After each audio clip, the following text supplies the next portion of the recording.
Hello students, હવે જીટીયુની અંદર આપણા જેટલા પણ વિદ્યાર્થીઓ છે કે જે ડિપ્લોમાની અંદર સ્ટડી કરી રહ્યા છે અને સેમિસ્ટર 1, 2, 3 કે પછી 4 કોઈ પણ સેમ હોય એમાંથી અને એમની એક્સટર્નલ એક્ઝામની જે આપણે વેઇટ કરતા હતા, તો કે ફાઇનલી જીટીયુએ પોતાની જે ઓફિશિયલ વેબસાઇટ છે તો એના પર એનું ટાઈમ ટેબલ ડિક્લેર કરી દીધું છે.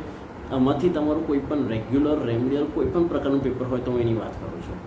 તો એ જે તમારા ટાઈમ ટેબલ છે જો જોવું હોય તો કે એ માટે કઈ વેબસાઇટ પર જવું અને તમે ટાઈમ ટેબલ ચેક કરી શકશો એનો ખ્યાલ જો તમને નથી તો આપણી જે વોટ્સએપ ચેનલની હું વાત કરું કે જેની લિંક તમને નીચે ડિસ્ક્રિપ્શન બોક્સમાંથી મળી જશે, તો ખાસ ત્યાં જઈને ચેનલને ફોલો કરી દેજો કે જેથી તમને ત્યાં આગળથી જ એ જીટીયુની ઓફિશિયલ વેબસાઇટ કઈ છે કે જ્યાં જઈને તમે આ ટાઈમ ટેબલ જોઈ શકો છો એની લિંક તમને મળી જશે. પ્લસ જીટીયુની આવનારી તમામ લેટેસ્ટ અપડેટ જે છે એ તમને ત્યાંથી ટાઈમ ટુ ટાઈમ મળતી રહેશે. તો ખાસ ત્યાં જોડાઈ જાઓ, ચેનલને ફોલો કરી દો અને ફ્રેન્ડ સર્કલમાં પણ ઇન્ફોર્મેશન શેર કરતા રહેજો કે ટાઈમ ટેબલ ડિક્લેર થઈ ગયું છે અને પર્ટિક્યુલર તમારી જે એક્ઝામ છે કઈ ડેટથી સ્ટાર્ટ હોય છે. ઓકે, જલ્દી મળીશું નવા વિડીયો સાથે. ત્યાં સુધી થેન્ક યુ સો મચ.